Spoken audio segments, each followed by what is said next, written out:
Hello. Today we're going to continue with layers of Stardust. In this episode, we're going to begin Magnus' route.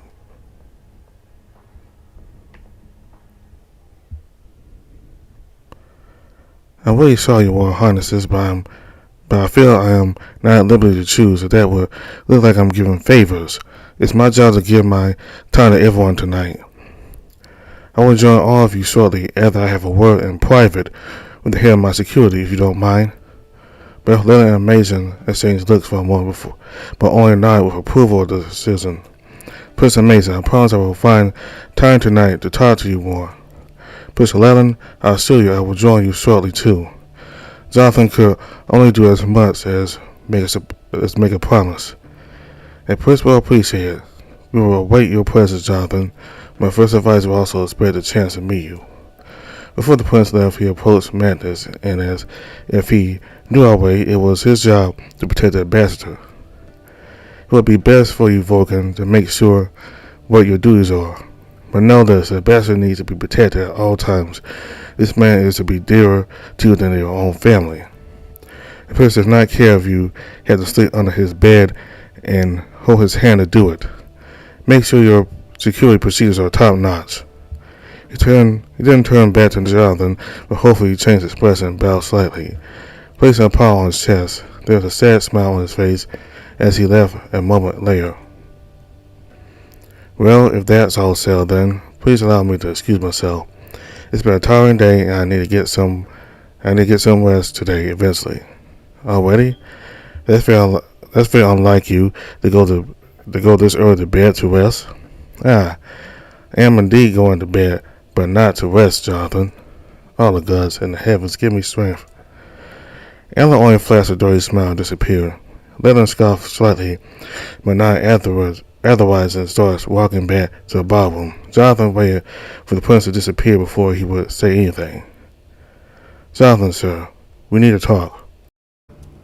Jonathan spoke before Jonathan is able to say anything, catching him by surprise. Yes, Magnus? Jonathan asked, surprised. Ambassador, please take no offense to my words now, but let me make myself clear. Under no circumstances ever should you leave without letting me know. Your life may be in danger. Your life's my responsibility. What in the same words were you thinking? There was a scale in your apartment. Magnus growled, turned over Jonathan, pointing his finger at him in a condescending way. The scary are extremely dangerous and should never be trusted. You just let him in? Are you mad? I thought you were better than that, Ambassador. That's a bit too much for Jonathan's liking. Stop right there. Jonathan suddenly wiped the palm of his hand over Magnus' snout, shutting it so he couldn't talk. The Vulcan expression was pure shock. It would have been hilarious if he didn't pull a nerve. I did not invite the prince in. I had no idea he would even enter in the first place. I was unaware, and whatever was happening was terrible. And he helped me. So keep that in mind, and I will beat it in your thick Vulcan skull. And do not give me a lecture. The prince wanted me to tell you that we will need to investigate my bowel readings and see what has happened. Besides, you were nowhere to be seen. As far as I can tell from the stains on your fur around your mouth, you found the food corner.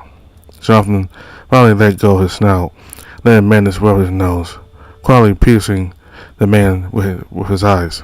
He seemed both annoyed and embarrassed, and whatever was going through his head, he decided to keep to himself. We need a safe word, a phrase, something I can use that will trigger the comms and send you a message letting you know I'm in danger in a situation I want out of. Can you do that? Are you mad, Jonathan, sir? Do you think I'm going to wait for you to call out a name of fruit to take me running? This is exactly what I'm thinking. Also, isn't that your job? I can't believe I'm even discussing this with you. I am the one responsible for your safety, sir. You will find my guards at all times. It is not for negotiation. Of course it is. No, it is not. Magnus glared at Jonathan, narrowed his eyes and lifted a warning finger at Jonathan. The man grabbed his finger, making the Vulcan flinch in surprise and embarrassment. As your hero, I still have some say in the sense of guarding my protection. You, what, how? Magnus stood back in shock. Come on, Inspector Urius. I'm not stupid. I can put two and two together. Everyone has made it obvious. I can admit I'm not as outstanding in person compared to everything the news were saying about my family and me. So I'm sorry if you are disappointed. The spectre awkwardly scratched his head. How about we start working together? Magnus seemed to chew his words for a few moments, and his jaw muscles moved furiously, but eventually he replied with a husky voice. Fine, we can do that. Just a phrase. Good, because I'm not sure if I want to spend my first evenings on AR in the company of somebody who plays on my nerves. I will really appreciate it if you could save me from him if it comes to that. Sorry, Jonathan, sir, but I have no power with the Imperial Prince. You'll just have to deal with him. I'm sure it's nothing worse than dealing with a politician on Earth. Jonathan was not about to give up. Magnus keeps praising himself so much, so the man was hoping he could live up to his reputation. Please, Magnus, if I ask you, will you be my savior tonight? Just this one time. I realize we started on the wrong foot, and I'm deeply sorry if I have done anything to offend you or your duties, and I should trust more of your knowledge. Understand that you need to help me for me to help you, yes? The inspector clenched his jaw for a second, scanning Jonathan with his eyes. Taking a deep breath, then another, then finally covering his face with his palm resigned. I will do it, but only tonight, sir. Jonathan smiled happy at him from a small victory. Canelian, then. What? The phrase Canelian is a mineral from Earth with a deep sunset color, very much like the sunsets here. Will that do? Combined in any phrase. Canelian. Magnus stands silent for a few moments, thinking about what Jonathan said. This should work. It's unusual enough. Unless somebody is a freak about Earth geology, they won't have a clue. Jonathan, sir, you should catch up with the Imperial Prince. I will be right behind you. I'll see you in a moment then. Jonathan responded and walked back to the ballroom. Before he turned on a junction, he saw Magnus leaning toward the wall, hitting the wall with his head a few times and then punched it. Not sure what it meant, the man decided to ask Vulcan about it later. Jonathan saw Leland and quickly caught up. The aeronaut walked slowly, not paying much attention to the surroundings. But the second Jonathan joined him, he was waiting with a comment with the same annoyed voice as before. I say you finally finished your little session with the mud. Was it fun hearing? Ignoring the urge to punch him, Jonathan answered. We just had a security revision for the future. Well, seems like you have some sense in you after all. Just give a stench all over you. Ugh. I'm glad to see you are so concerned about my well-being, Your Royal Highness. Am I? Oh, sorry. Was I supposed to care? Not at all. Since you are here, you should know that I've already wasted enough time for this nonsense. Leland grew quiet and didn't speak at all until both of them reached the ballroom. Go enjoy your festivities, human. I would rather prefer Your Royal Highness either to address me by my name and my official title. To your misfortune, I will keep you company, at least for now. Leland glared at Jonathan for a second, but didn't respond. He then proceeded to wave his hand, suggesting for Jonathan to follow him. I suppose, Your Highness, isn't joining in with the dancing. Is that something a prince will enjoy? Jonathan asked, trying to lead the conversation somewhere, walking alongside the lizard. Together they passed many large groups who attempted to catch their attention, but the prince quickly disposed of them. There is not a single interest in a good-looking creature in this messy crowd. And the prince is this perfect then? What was that? You don't like what you see, Master? Again, Jonathan ignored the remark. That's bold to say. I don't believe the prince knows every single one of them. Not everyone, but most. They come and go, demanding favors, attention, and then disappear once they are satisfied. Look here, your friend, the doctor, who so heavily told us he would be looking the rest. There were a crowd of aeronaut males, human whore. Just because Alan has a reputation and a crazy craving for attention doesn't make him a whore. Besides, he is one person from the human race.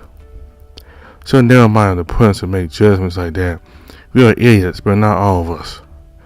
So severe upon your own species, Ambassador, as to doubt them so much. Finally, the prince stopped calling Jonathan human. That's progress. I have no experience all the lows and highs of my own species to be able to present to the judgment. You, your Royal Highness, however, only see us from a petty and uneducated position of misinformation and ill-formed judgment. You are lucky you are in my father's graces, and there are too many guests where I teach you a lesson. And then snapped, Your Highness, I would advise not to insinuate threats like that to the ambassador. Somebody might be listening. Magnus appeared from behind Jonathan. The mud's bad. Make yourself useful and fetch me a drink. Magnus was already turning around when Jonathan's sharp voice stopped him. Magnus, stop. I'm certain that the prince can ask the actual palace catering service to provide him with a drink. Why, the mud is here. He can do some work. The inspector is on duty and is doing his job, Your Highness, unless I should call one of your personal guards to, as you said, fix you a drink. Jonathan, sir, it's all right. I will go. No, it's not all right. I will address this with the emperor tomorrow. I will not work with somebody who is racist and discriminative, and I don't care who they are. Jonathan saw Llewellyn grin mischievously at him, and he probably got what he wanted was playing the man all along. Jonathan, sir, I will go. I heard that Cornelian sunrise is a famous drink served on special occasions only. I'll bring you a glass of it.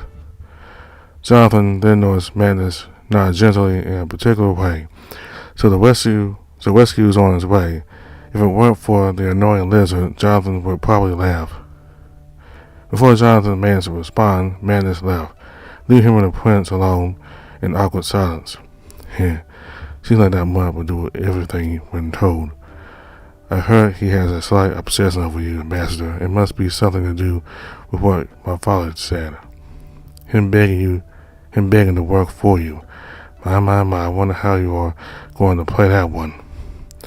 What are you talking about? Llewellyn laughed with a dirty voice. Not as clever as I thought. You should have noticed by now, after all. But where is the fun in letting you on all the details? But since the month's gone, tell me, how shall I punish you for that little indiscretion, Ambassador? Your Highness, I am not going to apologize for expressing concern over your unfair attitude towards someone whom I work with. How is it unfair if it's true? True by who? The prince? You said you should get used to absolutes when you hear them. What I say usually is true.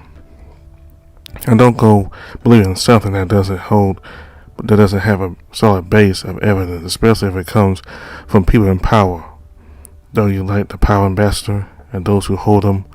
If you don't like the thought of me so much, why didn't you follow your mutt? I'm being polite and accepting your invite. It has nothing to do with if I like you, Your Highness, or not. Sonny Llewellyn picked Jonathan's chin up with his clawed hand. What will you say if I invite you to join me for the night? Absolutely not. Absolutely not. Jonathan quickly pushed the aeronaut's hand away, taking a big step back. Ambassador, you do realize I don't stand office like that easily. Me would kill for a chance to see the prince's bedroom. Why, is the architecture better than the throne room? And I beg to differ, your Highness, but I'm here to work, not to be your pet. You will yet eat out my hand. I am well skilled in using cutlery. Thank you. Speaking of cutlery, I cannot wait for Magnus to return with that Canadian sunset drink. The thirst is killing me. How irritating to see you care about that mutt. If your Highness is looking for entertainment, I advise you find it elsewhere. It is an honor to have my full attention, Ambassador. Yes, I'll be honored to have it when all of us discuss official business. Let's just submit to my wishes and stop being an impertinent fool. Suddenly a pair of aeronaut guards emerged from the crowd and interrupted Llewellyn, who had growled, annoyed at them. What is it? Your Highness, the Emperor wants to see you. The aeronaut glared at Jonathan for a second, thinking, fine, take me to him. Then he turned at Jonathan. We are not done here, not even close. They left Jonathan alone, allowed him to take a deep breath of relief just for a second. Then he suddenly felt somebody's arms on his shoulder and made him jump. Magnus grinned. On that wooden stick was something that looked like a piece of fruit. So, I didn't manage to get you that drug you wanted, Jonathan, sir, but I have disposed of the other problem. Thank all the gods under the sky, Magnus. That was exhausting and unnerving. It sounded unpleasant, but you seemed to be handling it well enough. I did like the part with the bedroom architecture. Fine. Wait, were you listening in? Magnus took a moment to respond, concentrating on the food. No, yes, only parts. You left the comms open on my channel. Sorry, sir, I'm not sure why you even needed my help. Because I'm not feeling that well yet, and the prince seem to be playing a game to which I don't know the rules. I despise people who behave like that, and the last thing I want tonight is to end up in some scandal. Never mind, honestly, I'm relieved. Jonathan shook his head, overwhelmed. This night is absolutely crazy. I'll be deeply grateful for some peace. Should we see the scary delegation, please? I would like to actually concentrate on my job without being sexually harassed for 5 minutes. Magnus laughed. How's that funny? It may just be harder than you think, Jonathan, sir. No, you start. You already did your hero thing in the chat car. Magnus immediately turned red. That's not what I mean, Jonathan, sir. I just wanted to say the palace is a world of its own. Aoa and the entire empire work in many different ways that will seem odd and bizarre for the first few days for anyone from your world. I always just are curious about you, but do not worry. I have your back. I'll always be here to help you if you wish so. Jonathan lifted his finger in a joke warning. Next time, don't leave me in a situation like that. And what will you have me do? I don't know, grab me and run away? Magnus chuckled, scratching the back of his head. I'm not sure if the protocol would permit that. Anyway, I'm grateful, knowing I can count on you. Again, Jonathan, sir, it's my job and my duty to make sure you stay out of trouble. I have not anticipated that problems will come in many different forms. Since we will be working together for a long foreseeable future, and hopefully this first week ends up as a success, I think it's perfect for us to have a dinner together. Magnus suddenly stopped breathing in shock, his eyes nervously looking over Jonathan, but the man seemed oblivious of the Vulcan reaction. Yes, that would be our deal. A weekly dinner to celebrate the small victories and build stronger relationships with, well, those I work closest with in the future. I hope I will be able to one day call you my friend, Magnus. The Vulcan flooded his eyes and for a moment with the realization of what Jonathan was saying. Yes, weekly dinner, that's a deal, especially once your secretary joins in. It will be great. Magnus struggled to hide the disappointment in his voice. The evening passed less eventfully after that, and Jonathan finally had a chance to actually readjust his mind to more important things, the current political situation around Aoa. The scary delegation was pleasant and went smoothly. Jonathan spent most of your time talking to your first advisor, Saif, under the watchful and curious gaze of Prince Mason. The latter tried to steal his attention whenever it was possible to manage his displeasure. It was almost 2 hours after midnight, Aoa's local time, when Jonathan decided to retreat to his room. He said farewells to many of the guests he has met and asked one of the aeronaut advisors to pass a sincere thank you message to the Emperor. Magnus was just a few steps behind him throughout the night, making occasional comments regarding the alien Jonathan had met, or just trying to entertain the man with exciting facts. These foods come from the second moon of Aoa. They are magnificent. You won't get a chance to try them until another event like this. Is food your biggest hobby? It took Magnus a few moments to reply as he was chewing.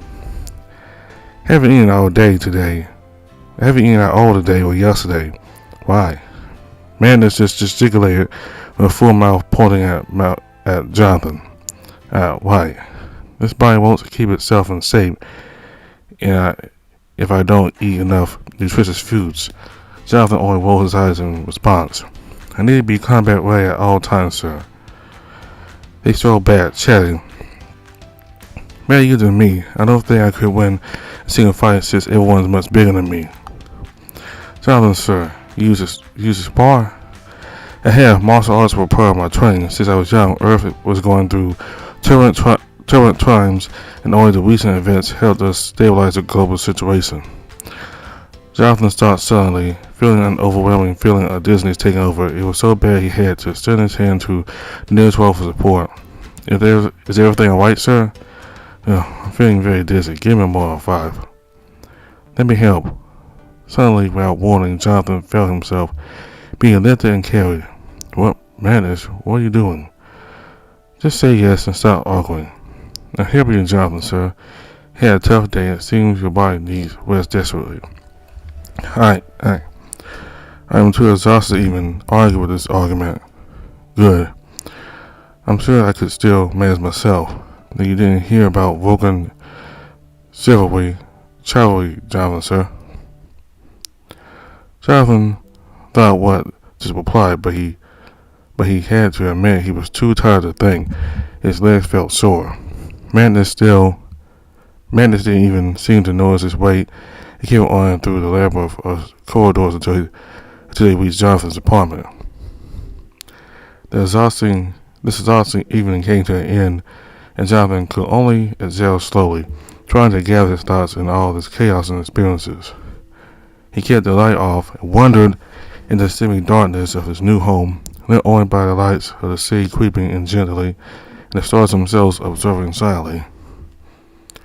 Without thinking, he took off his jacket and shoes and stretched. Jonathan noticed as he approached the door that his balcony was open and a silhouette came up his back. For a moment, he thought about alarming Magnus. But then he noticed the unnatural movement of the air, the kaleidoscopic band of light, something he was very familiar with for many years. Therefore, he relaxed and walked out on the balcony. I see you enjoying the vista. Woodin stood motionless with what Jonathan always thought was her face facing the city.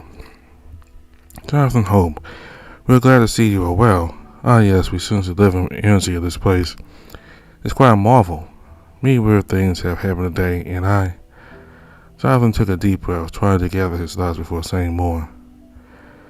We know, Jonathan Hope. We feel guilty there was only so little us could do to help. What do you mean? Do you know what was happening? Our disappearance was an accident, Jonathan Hope. There are forces in this place that have malicious intentions. I'm not surprised. This is a new world, after all. We recommend you be vigilant. We consider a possibility another AOA is present on this world. Maybe more than one, but unity doesn't allow us to see. We're unsure of their motives, but it is apparent you and us are in their way. That's all. Very confusing. How can you be certain? We have ways of knowing. Limited resources and data. In time, everything would be known, Jonathan Hope. Why are you telling me this? We have been suggested to learn to trust again, yes? I guess you're right. So what? What now? I guess we wait, see what happens. Jonathan Hope. Curry, how do you feel being in full control of yourself again without the medication the doctor has given you?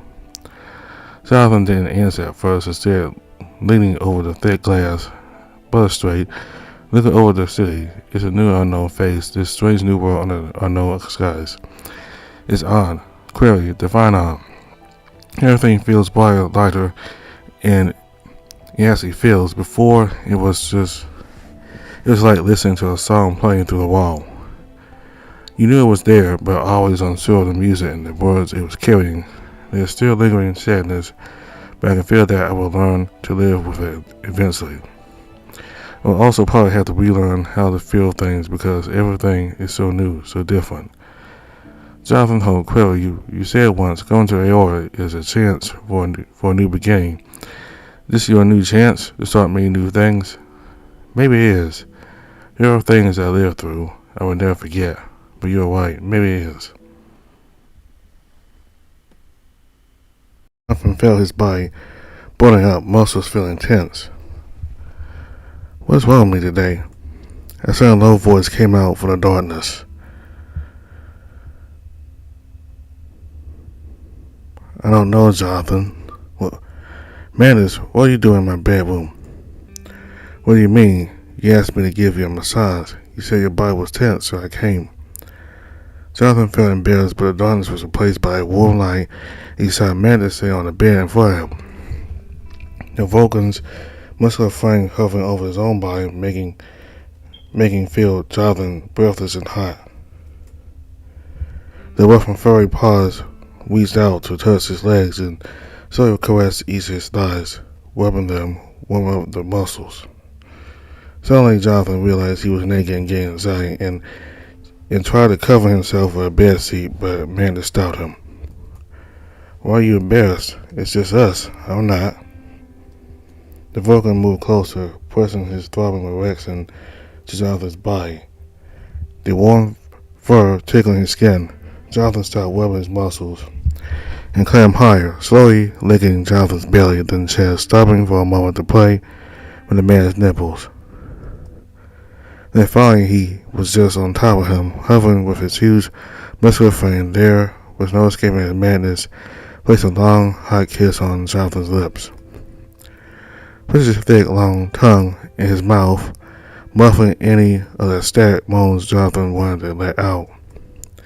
And these paws were surging through the man's body, touching and holding, his moves more demanding and animalistic. Jonathan let Magnus take control and gave his body to the sweet and tender, and then the hunger both of them felt. Magnus greedily positioned himself between Jonathan's legs, looking in his eyes, still kissing. Jonathan woke up suddenly confused. He was alone in his bedroom. There was nothing from his dream. There was basking at night light in silence. Ugh. That was a hell of a dream. And with Magnus, what? What is going? No, I'm not falling for that one again. Jonathan awkwardly looked around, shifted his body on the bed, looking under it just to make sure he was alone. Then heavily dragged himself off the bed and walked slowly to the living room area to get something to drink. The warm climate of Aora and the alcohol he had earlier were definitely impacting him. After grabbing a glass with some filtered water, Jonathan closed his eyes, breathing, not thinking about anything, just taking in the moment.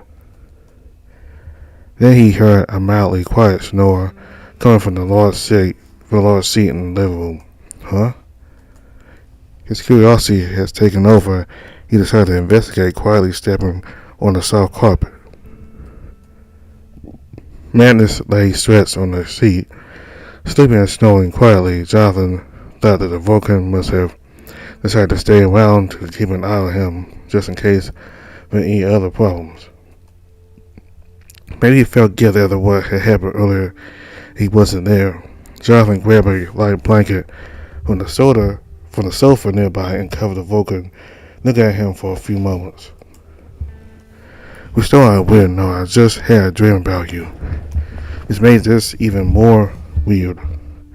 But you are not that bad, and I think we can work it out. And thank you for the day. Jonathan whispered and turned around to walk back to his room. Was I any good? Huh? What? Was I any good in your dream? Magnus opened one eye, looking at Jonathan with a mild smirk on his face. No. You are asleep. I'm a Vulcan. I've been awake since you came to have a drink. Jonathan tried chewing up an answer for a few moments, twisting his fingers, and then he took a deep breath and turned around and walked away back to his room. Oh, gods. He sat down and covered his face with his hands. Suddenly his comms bracelet came alive. So, Jonathan, sir, are you just going to leave me hanging like this here? Jonathan hesitated for a moment. I can't even look at you right now. Good night. Was it that bad? No, it's just the dream. So, was it good? Yes. No, no, no. Forget everything I had said. Sure, you're the boss. But why are you embarrassed? It's just us here. I'm not. Oh, no, no, no, no. You think you're so clever. You hear in your dream version. Well, I'm sorry, Jonathan. It was just a one-time only incident. I may have drank a bit too much and it was your subconscious. Yeah, you're right. Jonathan took a deep breath. I'm sorry I freaked out. Good night. Good night, Jonathan. Jonathan dragged himself back into bed, closed his eyes, and tried to enter his mind. Hey, Jonathan, sir. So, you didn't answer my question, though. Magnus, go to sleep. Oh, come on, Jonathan, sir. It must have been some dream. Wouldn't you like to know?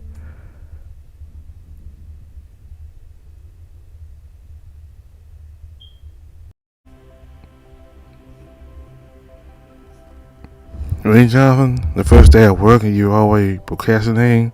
Come on, get a grip. In the end, the day was much busier than he anticipated. Alien visitors were coming and going, most of them to congratulate on the opening of the embassy, and some just curious about the new species. Eventually, around midday, the crowd slowed down and Lursa brought a set of cups and a drink for everyone. Shortly after, Magnus left to attend some official security business, leaving the couple alone. This was a relatively successful and peaceful first day, Ambassador. You call that peaceful? Here, peaceful doesn't mean boring, just without incidents. I see. Jonathan stretched on a chair on the side of the office. Indeed it was. The people were pretty ordinary except for that one. How does your species reproduce? Next time, Ambassador, I will require you to answer these. Will you mind not letting Inspector Magnus answer any more questions? Jonathan smirked, just thinking about what happened. I don't think he did half bad. Yes, I agree. The number of details was a bit excessive.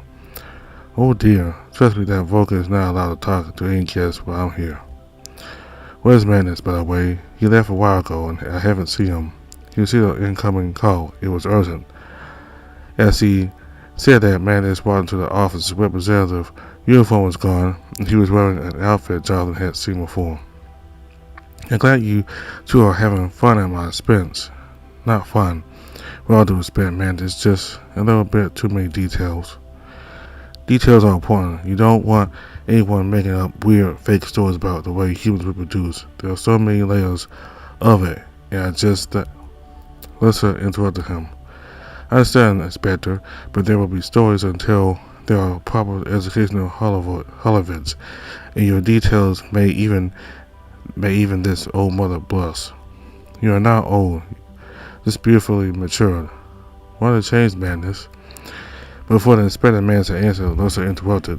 Thank you, puppy, but age has already been in my bag, and one cheap compliment is not getting you out of trouble. Ah, you have children, Lursa? I had. An awkward silence fell for a moment. I'm very sorry for asking. It's fine, Ambassador. Yeah, no way of knowing. Now, before you all start sulking and feeling bad for ourselves, why don't we have a break? Jonathan quickly looked over a report and was satisfied with the result.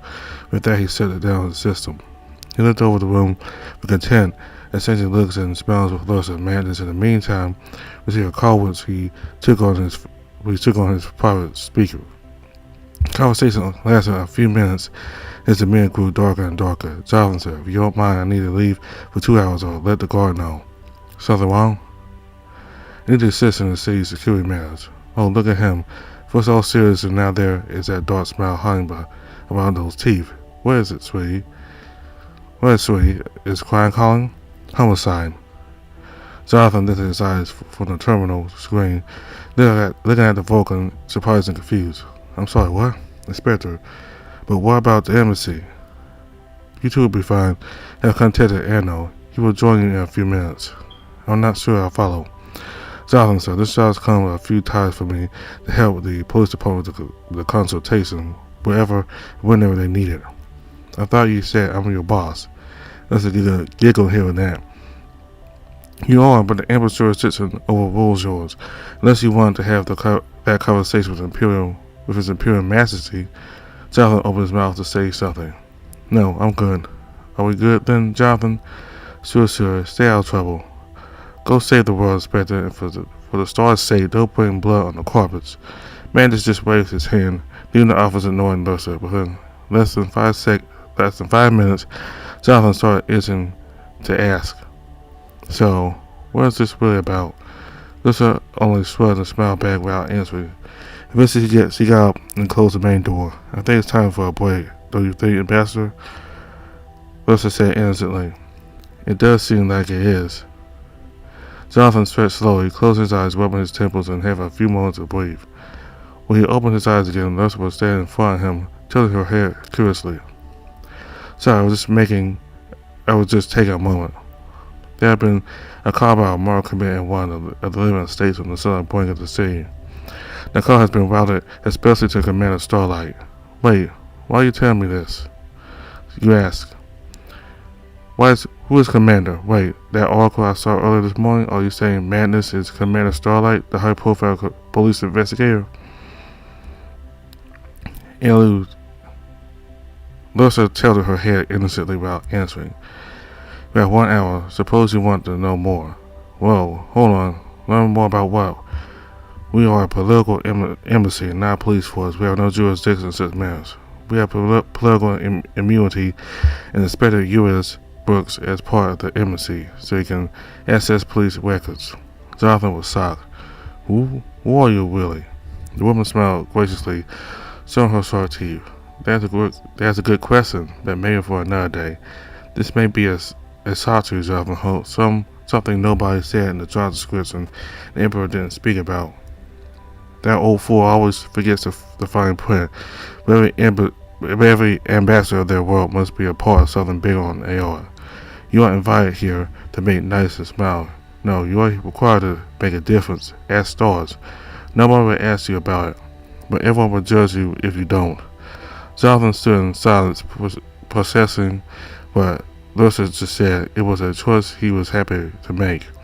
To be involved in changing the world instead of just sitting on the sidelines, hoping somebody else will do it. We need transport.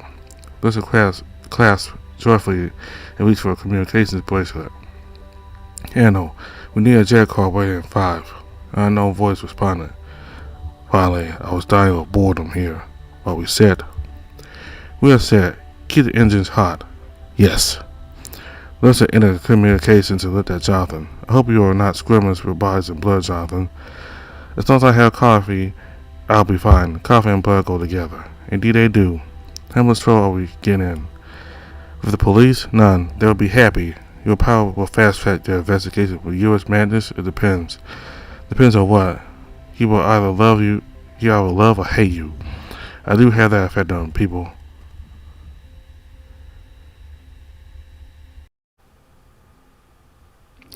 The dark corridor stretched into nothingness as it seemed. Typical walls seemed plain bare, blurred in darkness and silence. A sudden burst of light from outside invaded the hidden space and explosion of noise, always beating through the half-closed blinds in the windows. As the rays moved quickly over the room, specks of dust danced away in the heavy air. There was death here, manifested by a twisted contour on the floor. Unrecognizable shapes returned into the darkness as quickly as they appeared, but the heavy, polluted air remained. The space beyond the black corridor lay in great silence again. Magnus knew it. The men and women who were with her knew it. Still tired breaths would be the only thing that could mark their presence. It was odd for the whole police and forensic squad to wait before the foothold of a crime scene, yet there they were. Another beam of light hit the windows, elongated, rays danced over the walls and the ceiling. They touched the silent furniture. Then the light reflections moved over a puddle of dark, sickly liquid. Reality softly retracted back as quickly as it invaded. Purposely, then it stepped forward on its command. They used no lights. It's gone.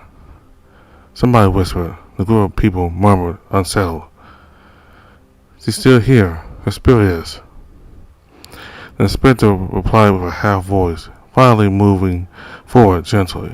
Inspector, I understand you want to pay your respects to the victim, but she passed the river's edge.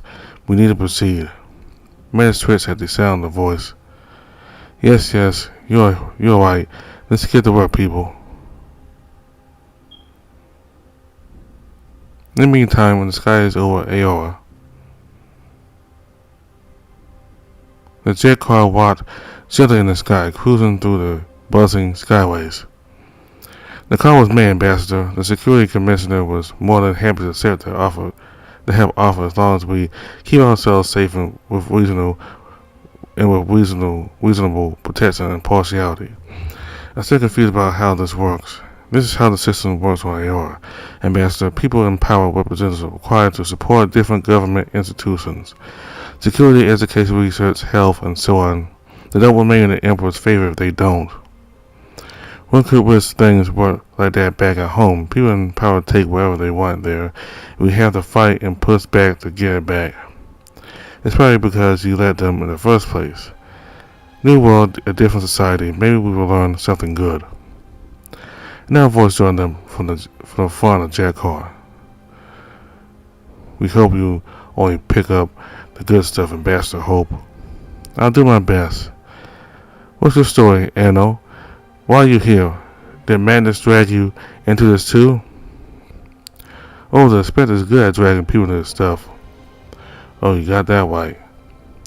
Anno Pepillo, to your service, Ambassador. Before this gig, I was in a rapid crisis response unit. Terrorist attacks, drugs, crowd control, land and sky accident, you name it. Heard you are from the military, Ambassador. Were you testing experimental technology? I bet you must have been a good pilot. Still am. Don't let anyone tell you otherwise. Nice. Finally, somebody I can stand behind. Now, kiddos, you can talk about your military adventures later. Shall we be arriving soon? Yes, ma'am. But the inspector will be thrilled.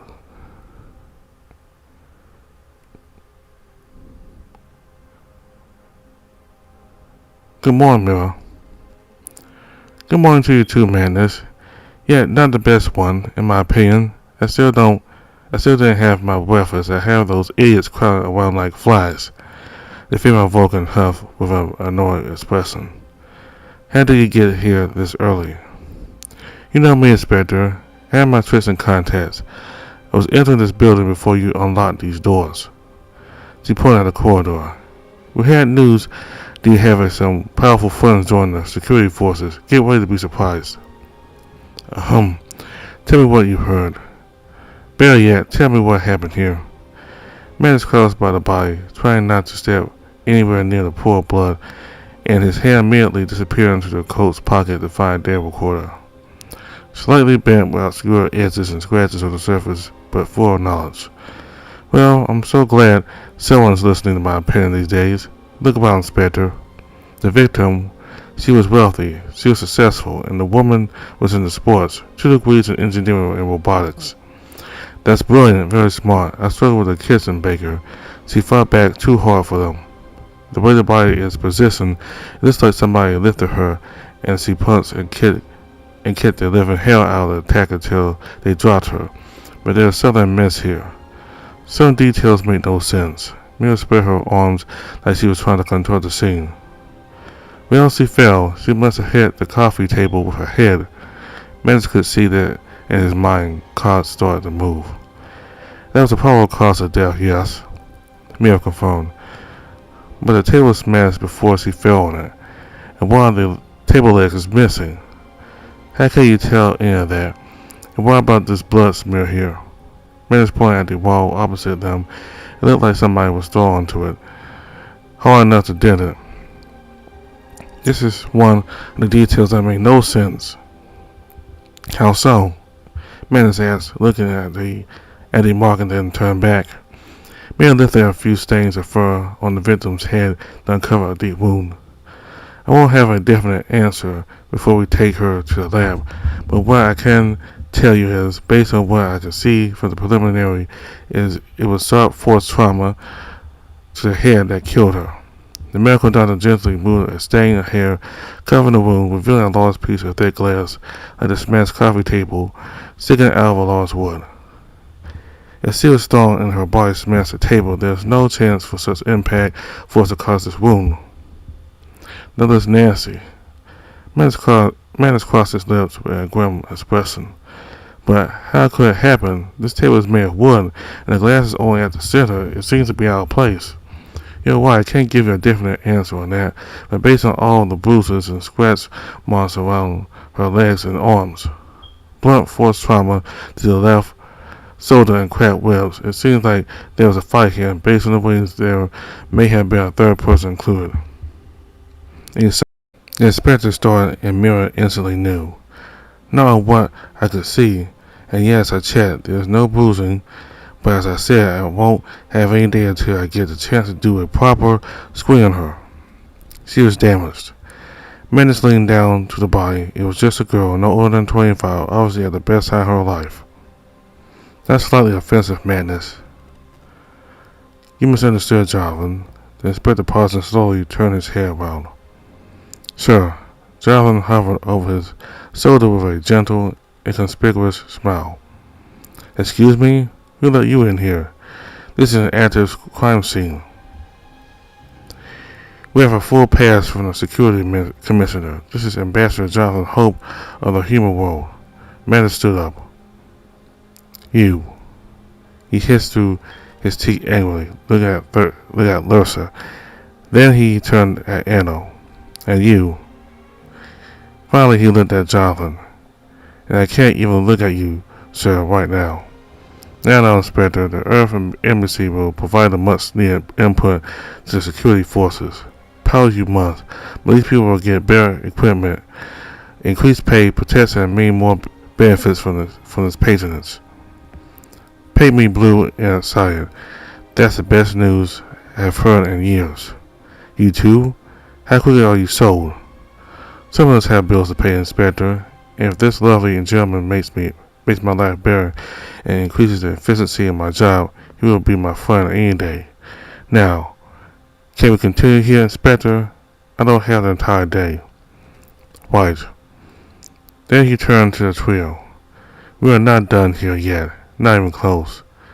You were saying the victim was damaged. She was damaged physically, not as a person, physically. That's why they left her. The attacker realized she is dead and left. This would be the first time then. Escalation? Whatever horror they planned for her, this is better. More like an accident, and it gives us a shade of hope that the others, wherever they may be, are still alive. We don't work for hope, Detective. Did you forget? You are saying there have been others? Magnus exchanged a look with Lyra, keeping quiet for a moment. How many were taken? Jonathan, sir, we don't know. We only have clues, which sometimes are incomplete. There was never an actual case. People would just disappear without definite evidence of what has happened. The security force visibly closed every case until now. Now we have a documented victim. I wish she didn't have to suffer a fate like this. Her death won't be in vain. With this, we can finally investigate this plague of disappearances. The kidnappers got bold and careless, which means we will be able to track them down and stop those bastards. You are right, Lursa. This was a great idea. Tell me what you need to help. Tell me what you need to help you. That's sweet of you, Ambassador. But for now, can you clear my investigation scene? I have a dead body here. I can hear you all breathing. I can't concentrate. Go back to the embassy. I'm talking to everyone, including you too, Inspector. Magnus frowned at the female Vulcan, but she ignored him and went back to work. Fine. I want the dead by the end of the day. You keep talking, but you are not getting anything from me until I have something to tell you. Fine, we're going. The inspector gestured to the trio to follow him outside. Jonathan frowned, unsure after he glanced over the scene before he moved. She be thinking about something there, Ambassador. The woman spoke when they were outside the building. I don't know. Something felt. Suddenly, Magnus interrupted them with an angry voice, really angry. What were you three thinking? This is an anti-crime scene. You expose yourself to danger. This is not a place for political representatives as joyful entourage. Inspector will have protection, and ambassador status protects him more. Those people who killed the Vulcan woman, they don't give a fuck about his status. This is not a game you can play when you're bored. We knew you were going to be here, therefore the ambassador's security wouldn't be compromised. Magnus made an aggressive step towards the advisor. Never, and I repeat, never do such a thing again, and there will be consequences. Lester took a moment and finally gave a resigned sigh. Fine, I'm sorry, are you happy? No, Jonathan, sir, please return to the embassy at once. Jonathan didn't respond, looking around, thinking about something. Jonathan! Finally, he looked at Magnus with an unsure expression. Is everything alright, Ambassador? Is there a storm coming? What? A storm. A thunderstorm or rain? No, Ambassador, what is it? In the apartment for a moment, I smelled ozone, just like before a storm. I wasn't sure initially, but it was clear again as we were leaving. Ozone? Yeah, sorry. It's crazy. Probably nothing. Magnus took a moment thinking about something intensively, then turned on his comms device. Mirror, can you get a gas chromatography reading in the apartment for the minute we entered? Sure, but why? Magnus looked at Jonathan and nodded at him with a silent thank you. Call it a gut feeling. 2 days later.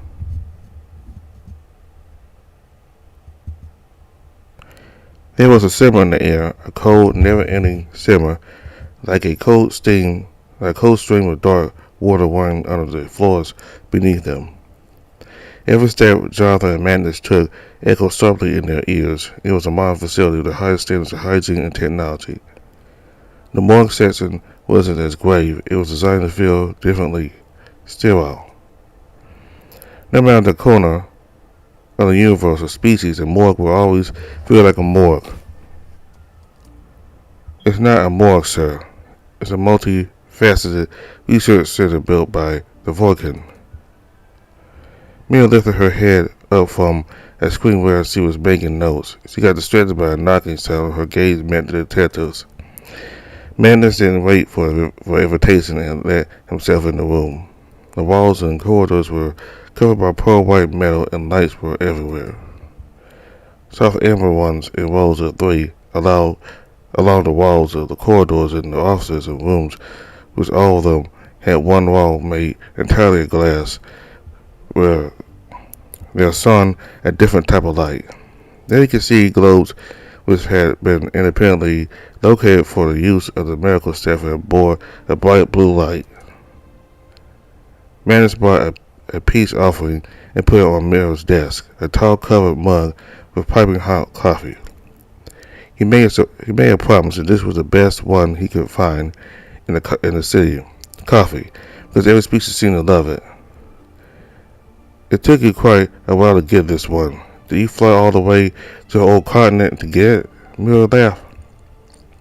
Jonathan, this is where the magic happens. Science, Inspector. Science, Inspector. Science, not magic. It's like you trade all your intelligence for those muscles. What will you learn?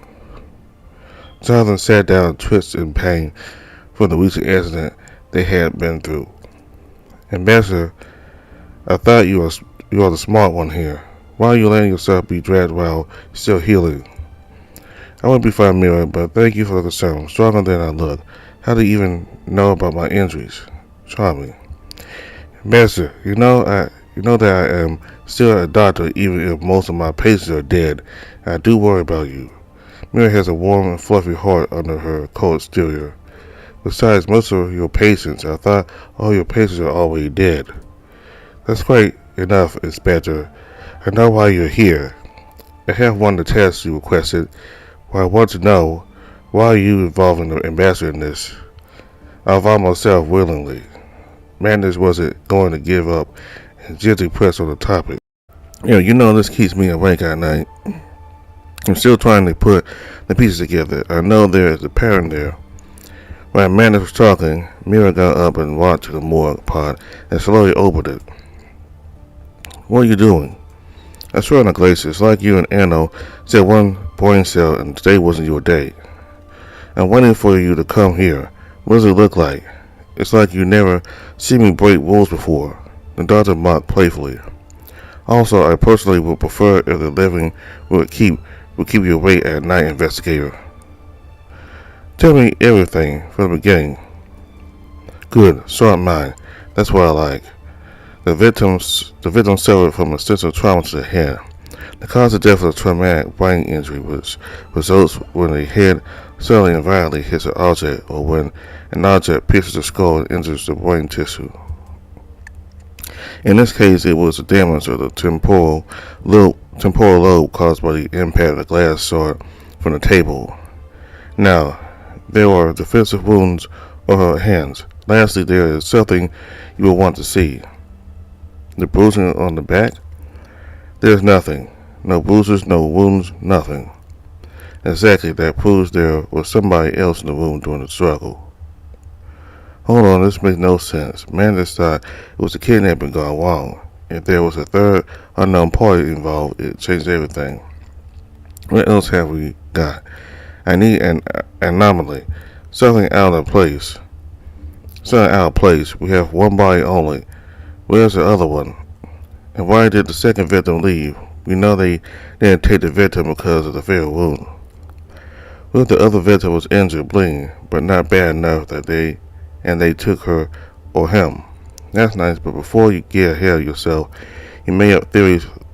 Before you get ahead of yourself and made up theories, let me stop you. You need solid evidence and proof. I have more, and you are not going to like it. Magnus crossed his paws and waved, showing his teeth. Back to the drawing board, then. Firstly, the blood screening has shown two distinct markers. Female for our victim and a second unknown marker, which would belong to the second victim or the assailant. The sample is polluted by a man's ID as a male. There is more, however. The wild splatter oil contains the second unknown marker. Also, there was more of it on the broken coffee table leg part. We still are missing that one, by the way. That doesn't mean there were three of them. Actually, it proves there was only two of them, and that our attacker bleeds and took a part of the table with them. Right. Now the ozone smell you mentioned, Ambassador. Should I be excited? Probably. I'm going to destroy all your theories now. Sorry, the toxicology screen has shown traces of unknown or unidentified toxin in the victim's bloodstream. It's a type of chemical that degrades almost immediately, leaving inorganic chemical bonding, disappearing almost immediately. I can't match it to anything I have seen before in my medical history or any scientific database we had access to. The murderer must have tried to inject the victim. The only reason she was able to fight back was because the administration of this thing was somehow aborted. Go on. I'm guessing you will present me some sort of proof that there was this third person again. Indeed, no need for irony. I'm just following the evidence. You may not like it this time, but this is how it comes in pieces. So what is it? The impact strength of another person falling on any object that can cause head trauma is a corresponding to the death of the puncher. Nothing makes sense here. This wound is too deep. Unless somebody helped her. Yes, Inspector. She kindly requested to be murdered. Where's your brain? What if her death was a collateral? The third person interrupted. She started fighting back and then got in between the fighting accidentally ending bad.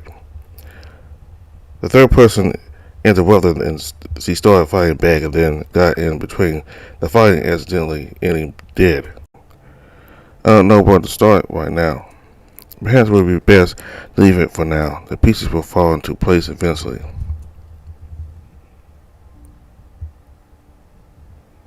Jonathan returned to his apartment feeling exhausted after the entire day, ready to take a nap, but was surprised by a message on his console device. Jonathan, come find me in the Central Engineer Tower, level D3. I must discuss the case with you. There are new details that have emerged. Jonathan smiled because he was trying to brainstorm all the evidence since him and Lursa got involved. Lursa, I'm going to go out to meet Magnus to discuss the case. Do you know how to get to the Central Engineering Tower? Sure, not a problem, Ambassador. The embassy is quiet. I'll handle the things here while you're out. Central Engineering Tower. It's just a quick trip with a jet car. Do you want Anno to come with you? I'm sure I'll be fine. I'll come back with Magnus soon. Keep me updated. Let's work her claws outside. Jonathan enjoyed the short flight, the first time by himself without an escort. The city was incredibly busy, but it took only minutes to reach the tower, which was a large technological building. As everything's layout was incredibly easy to follow, and soon Jonathan found the way to level D3. To his surprise, level D3 was underground. Unfazed, Jonathan followed the guidance of the signs moving through engineering corridors looking for Magnus. He didn't see anyone since he left the surface level. Guessing most of the systems here were automated. You can see these. Jonathan heard a voice in the distance. Magnus? The voice of machinery drowned his voice. Eventually he reached a large room filled with a buzz of energy. At the end of this room, he briefly saw the back of somebody going through the door at the end. There's no point of calling out for Magnus and Jonathan, just decided to follow. Over here. Magnus, where are you dragging me to? Jonathan said to himself when he entered the large reactor room. How disappointing. Humans, you should never trust anyone in this world, Ambassador. Magnus? A man loomed in the shadows across the room. Haha, Magnus, me? That empty-minded good boy? Please, don't embarrass yourself, human. Jonathan froze, feeling an uncomfortable shiver go down his spine. He was played like an idiot. Who are you? This place is a bit psychotic, right? But I like it. No crowds, plenty of dark corners. You should even say for a minute. Drop dead for a minute. Who are you? What do you want from me? Jonathan repeated. Don't worry, Ambassador. I promise I won't be naughty. At least for now. Whatever game you're playing, I'm not interested. Show your face. My game? I don't believe in distractions, but I have a thing for parks. Jonathan Hope, human ambassador and peacekeeper, pilot, scientist, musician, soldier. You killed before. How delightful. Do you feel the rust in your blood? I don't know you. I don't think I want to. How did it feel when you strangled a man in a fair, uncontrollable rage, the man who was hired to bomb the aircraft your sister was on? The man who your Earth security found at a crash site glowing in the mass murder he committed. Jonathan struggled to control his rage. There were very few people who knew about this. Alan was one of them, and the rest was back on Earth. Then it struck him. Alan was one of those people, and he was there. How do you know this? Who hired you? I'm falling asleep here, Ambassador. What's your name? Who are you? What's your height? Are you top? Bottom? Do you like pink? Blah blah. You don't deserve nice things if you don't look at them. You don't look after them. I invite you here. You didn't even make an effort for me. This hurts. If it hurts me, then it will hurt you too. Where are you? Consider this as my little gift, human. Try your best if we may meet again, but please do it nicely. Something efficient. Reactor system overload. Jonathan suddenly felt a strong pull, and two strong paws pulled him back inside the corridor.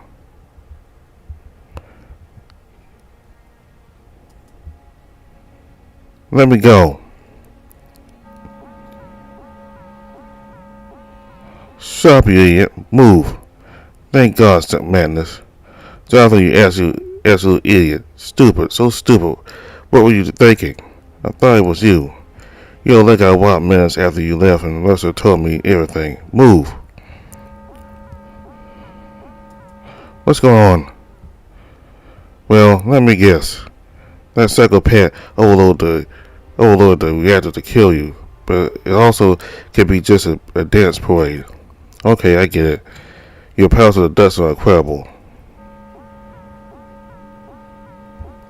If we die here, I'm going to kill you. You know you really don't have to be so dramatic. If we get out of here, I'm going to kill you. He had almost no sense of humor. The reactor is about to overload and explode. If I tickle you, will you laugh then? Don't tickle me, I'll break your hands. That's a yes. Quit with the jokes. 1. I made terrible jokes when I'm scared, nervous, about to get murdered. Ancient glaciers, why me? Magnus keep pushing Jonathan through the corridors as fast as they could move, avoiding the increasing shaking on the floor. The alarms kept whirring like mad.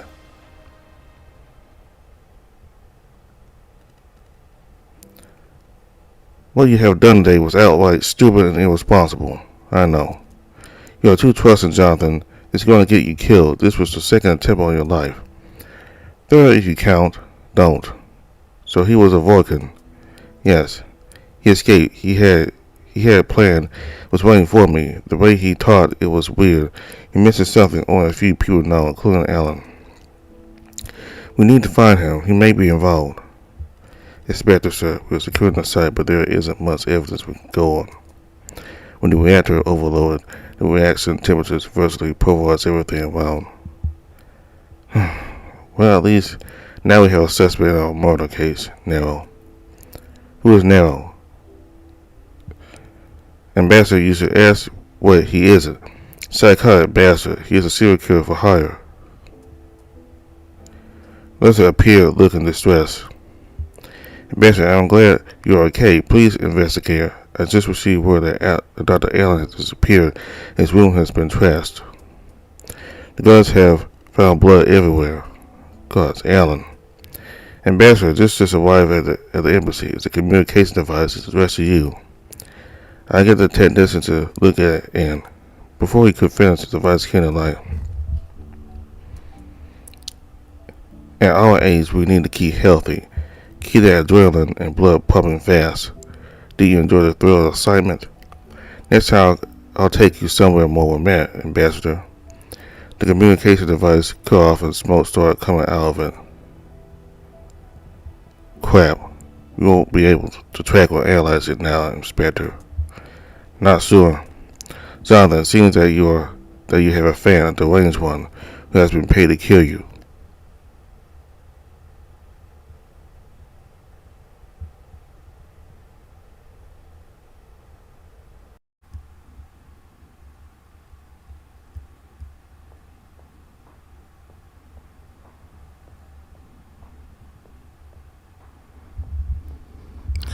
So the reason the ambassador got involved in this investigation, this homicide investigation, because his assistant told him that in Aora, people gained the favor of the emperor by getting involved in different aspects of society. They get involved and help out with the government agencies and in supporting the government agencies, and just giving out support and helping the operation of the city in Aora in any way. And by doing that, they gain the favor of the emperor himself. And that anybody who doesn't do much or anything, they don't gain any favor from the emperor, and they lose out on being close to the emperor. Because being close to the emperor helps people. Because being close to the emperor is beneficial. The emperor can improve could give approval on certain things that these people need. So Jonathan's advisor, Jonathan's assistant told him that for him to continue getting more favor from the emperor, he needs to do something good for Aora, or something good that will help Aora. So by getting himself involved in this crime scene, this homicide, and figuring out what happened, he makes the job of the police more easier and smooth, and that also helps in figuring out who did the murder. And by helping out the investigation and figure out who murdered the person, the emperor will find out, and he'll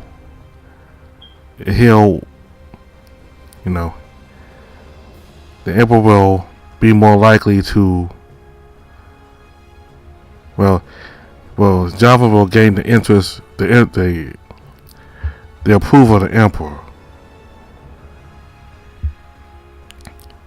So that's basically how it works. Like, you do something for the emperor in Aora, in exchange the emperor will do. You get close to the emperor, and the emperor trusts you more, and the emperor will do some things for you. Kind of like I scratch your back, you scratch mine, kind of like a thing. That's that kind of saying. That's what I kind of got out of it. So I think that Vulcan at the very end did a murder. Not only did they committed the murder, but somehow he knew about the ship, about the aircraft that was shot down with Jonathan's sister on it. You think he might have had a part of it? You think he might have been the one who shot the aircraft down? Because he may well. The reason why Jonathan is here on Aora, the reason why Jonathan is recovering from his sister's death, may well be because of that one Vulcan there. So, about Magnus, he was extremely angry at Jonathan for getting involved in the investigation, and earlier in this video, he seemed to get really angry with Jonathan for having the Tisgary Prince Amazing in his room, even though he did not invite him. He just walked in there. So I think he's taking his job way too seriously by yelling at Jonathan. And midway through the video, they seem to be getting along pretty good, and all of a sudden towards the later part, towards around the end of the video, they're back to, Magnus is back to scolding and yelling at Jonathan. So it's kind of like an up and down roller coaster with their relationship. So a new update of Layers of Stardust was supposed to come out on the 1st of this month, March, but it got delayed. So hopefully later this month, a new build will come out. And when that comes out, I'll have a video on it as soon as I can. So all the information for the games in the description box below. Thank you all very much for watching. Goodbye.